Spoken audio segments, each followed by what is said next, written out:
Today on the show, we're going to discuss Destiny's... I don't know what to call it. Like Destiny going into November. Loaded question. Yeah.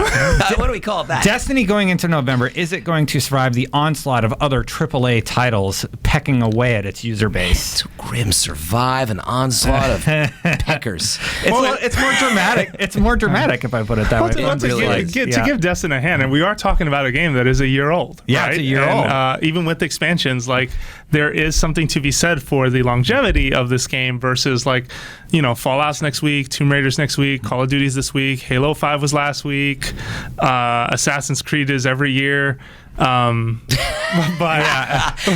like that you're just like, Creed came out it's every year. Yeah.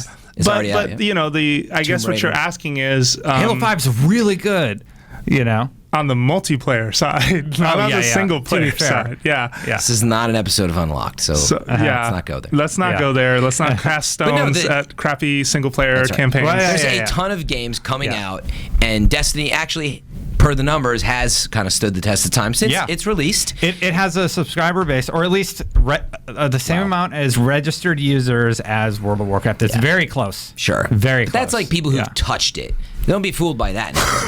You want to talk about... Okay, You think Activision's being a little shady when talking about the statistics of the user base? It's not being shady. It's just like shipped. Metal Gear ships 5 million. They're like, they might have... No. They released the number of registered users.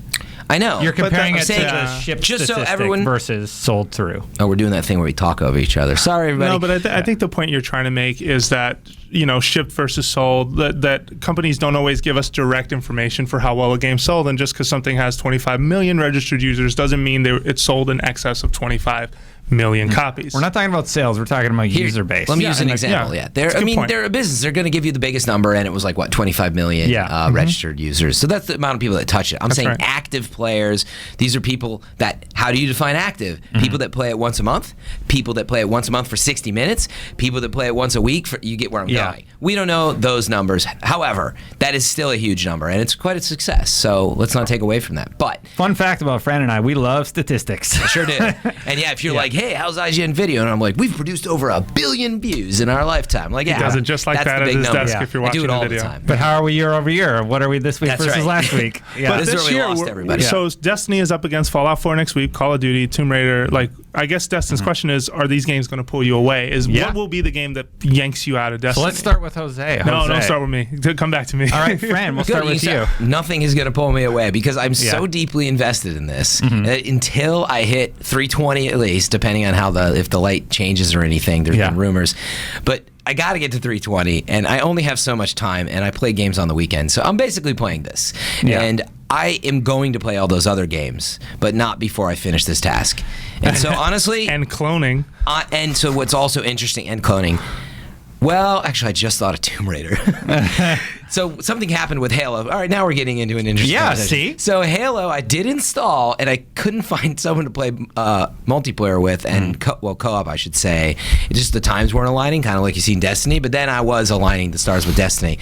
So I'm like, that's just sitting there, actually. I'm like, I'll get to that later, I kind of missed the boat of the first night. And then Tomb Raider's coming out, though. So actually, I'm very excited to play Tomb Raider. It's my kind of game where, like, I want to have my headphones on. That's just the narrative. Downside of Destiny is, like, I don't get to hear and experience the single player thing. I was watching some cutscenes the other night, and you actually don't get to have that same experience. So anyway, I'm really excited for Tomb Raider. Fallout 4 is going to, I think, eat up everybody's time here. I happen to be more a Tomb Raider player. So it's going to take a little of my time, but trust me, I'm going to take very large breaks to play Destiny, and I'll probably play Tomb Raider for 1 or 2 hours at a time. So my Destiny time base, I'm guessing, is going to plummet with the release of Fallout 4. Fallout 3 is in my top 5 games ever. Oh, geez. It's seriously one of my favorite franchises. I am unbelievably excited for Fallout 4. I didn't like New Vegas as much, but anyway, so like with this major release right around the corner, I'm just like, my time in Destiny is dramatically going to go down. Like, I might check out Xur. If I see a cool thing happening on Reddit, I might pop in and do it quick.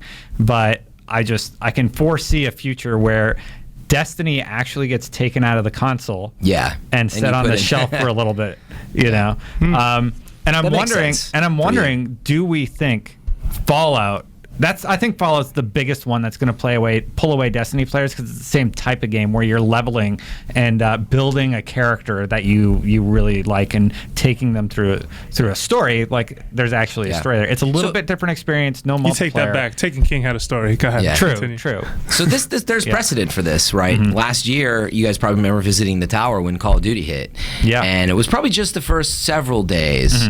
But man, I saw a vacancy. My friends list, because that's when the game was first out. Literally, this was before my pages were always 10 pages full. Yeah. Thank you, by the way, all Guardians, who've added me on PlayStation. I know I'm a little behind. But anyway, my pages were not, there were like 6 or 7 pages of players. And like, man, the first few nights I think it was Call of Duty, it was like almost page and a half. nobody. No. Yeah. It was like low. It might have been a half page at some times. And I think like, the lowest I've ever seen is a third of a page. Yeah. But we'll see how that is this year, because I've got so many people playing now. But the witness precedent, Call of Duty did. There's a lot of multiplayer players. 3 major releases in the next 4 days. Yeah. Major releases: Tomb Raider, Call of Duty, Fallout. Yeah. So I'm speculating Call of Duty's going to interfere with it next week. Yep. So Trials get in next weekend. Actually, this is what we're saying. Is Trials every week Go now? to Trials next weekend. No, but I mean play or just mop up, because nobody's there. Play after Call of Duty and That's Fallout funny. are out, because it'll be probably a better experience for you. Maybe. So I will say, to flip the question a little bit, because I'm not entirely sure. The idea that what will pull me out of Destiny, I fear, is Destiny itself. I feel like when I look at these games, Fallout 4, I can't speak for Call of Duty. Tomb Raider, I can't speak for. Halo 5, I definitely will not speak positively of that campaign, because I have issues. But those are really good single-player games. And I feel like single player is just not something that I think Destiny does still very well. Like, I feel like the Taken King's campaign was very good. It was, sort of some of the best story they've done, really good cutscenes, a reason to be invested in this evil named Oryx. And then the minute you hit Endgame, all of that just kind of melts away, because Endgame, at least for me, and feel free to correct me, is a very... it's a shared experience. It's raiding with your friends. It's, I don't want to touch multiplayer unless I'm playing with other people. I don't really like to go alone. I don't like pick up groups that much, but I do it from time to time. But even things like the daily, like yesterday, Paradox was up again. And Paradox is something that if you're trying to get those ghosts, that is very hard to do by yourself, because the minute you wipe, you lose the ghost. So I do think that these examples, these other games being tossed out there, regardless of quality, I do want to say that I feel just outdo what Destiny is kind of doing with the single player. Because right now the single player is, here's your expansion game campaign, and then we're done. And you're not going to be really doing a lot of that things by yourself unless they're like bounties. Yeah. And also, surprisingly, I think the other thing that might eat away at Destiny is there's no buzz for what's next yet. Oh, yeah. Yeah. At all. I still think PSX will be that spot. You think PSX will be where they drop the expansion bomb? When deploy. They got to do something, Activision did announce this week that Bungie is going to still have paid expansion, or Destiny is still going to have paid expansions. The microtransactions are not going to supplement there you go. The content like Bungie originally said, and that was during a earnings call. So, we are still going to see DLC for Destiny. Yep. But Jose hits on a good point, which is like, we're sitting here talking about what will pull us away. Your question, though, actually, Destin, and maybe that's where we clarify, are you saying what do you think might pull people away and they don't come back? Or just what might take people away for the holiday season? I think if they get pulled away by one of these games for a month, they might not come back. I think you're right. Because there's Just Cause 3 is coming later in December, and then next year we have other titles on the way. Overwatch was announced for July. There's so many. People have really figured out the next gen consoles. They figured out what people like, and a lot of good stuff is on the way. See, but I find that point interesting, just because, and at first I would have argued against this point, but it feels like Bungie and maybe Activision are very content if Destiny becomes this game that you jump to when the expansion's hot, and then you leave when it's basically you're done with what you have to do until the next thing comes along. And I will say that, unlike most games I've played in my entire career as someone who's been playing video games, Destiny is the one game that I could walk away for 2 and 3 months, and when I pick it up, I'm fine. Because you have plenty to do. Yeah, or at least I don't feel like, okay, if I put a Zelda down after like 40 hours. Oh, that's hard. And I come back, and I just come back like months Yeah. later, I'm You're lost. lost. I don't Totally. know what each item does. Yeah. I don't know which way is Kakariko Village. I don't know where anything is. Whereas with Destiny, I do feel like I know where everything is. Like, I feel like I just... pick up a gun and start shooting again. It's because you played it for 10 times the amount you played Zelda, so... It could be that, or it just could be there's that a I feel like, language to it. there is a language to... There's a very basic language to what Destiny is ultimately offering. I think that's a great way to put it. So I think that's okay. Yeah. But I think it's like the easier way to put this for me is that, well, yeah, of course these games are going to take people. Of course. Like, it just is going to happen, and that's why you need really good DLC content to bring people back. I mean, they haven't even teased us. It is the point of DLC. So your hardest of the hardcore, your Trials crowd, I mean, right, these are the addicts that we see in there.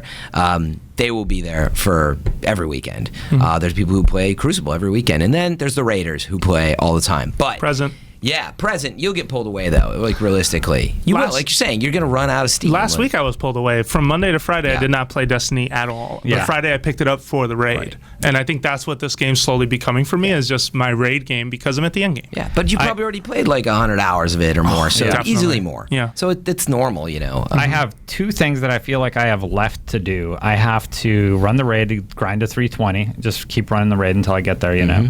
And I have to get 1 sword, which involves collecting relic iron on Mars for about 2 hours. Or 2 days. Or 2 days. You just get marks that grind you just get marks and you have to do it that It's way. for the exotic sword. And I'm not going to do that until those they sword fix that quests are quest. designed so poorly. I just, you know, I probably won't do it. Yeah. No, I'm just like, do I want to do that or do I want to play Fallout? Yeah, play Fallout when it comes, you know? Yeah. And I want to play Fallout. And the thing about Fallout is once I'm immersed in that world, like you said, with story, like Zelda, you can't step away and come back. I need to see it through to completion. And Fallout is huge. It's going to be huge. You know, so, for me, I want to know what the audience thinks. Yeah. You know?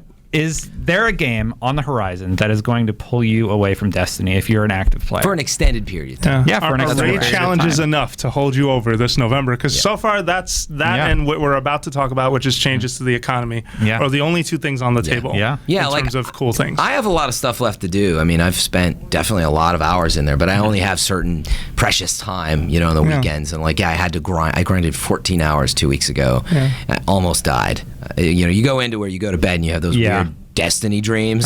You're like, oh my God, I'm so stressed out from playing 14 hours of this game. But it's because I have a lot to do. So meaning to its credit, I have quests still to go on that some of the stuff I can do on my own, but you're right, Jose, there's a bit of a barrier, or I'm waiting for the daily to pop up. Yeah. That definitely, like Tomb Raider could pull me away. Like I'm sitting here right now saying, nah, I'll play Tomb Raider, I'll go raid, I'll hop on, but it gets... The actual real thing maybe we didn't touch on is that your friends get pulled away, then you're really screwed. Yeah. And I have that problem. I have several groups, and when they all disappear, one link is broken, it's a pain, man. Last night that happened to me on Xbox. I could not, my friend who I wanted to run Paradox with was unavailable. So I tried to do it alone, couldn't. Probably could, but didn't want to put up the time like for 30 it. minutes. I also didn't want to tweet and say, hey, you want to help me run Paradox? Because even though I appreciate a lot of you would have come to the rescue, I still feel like that's kind of work in the system. And also, I do want to clarify that for folks that are still chewing through a lot of the stuff that we passed, this conversation is in no way meant to disparage you. If anything, of course we're kind of wondering,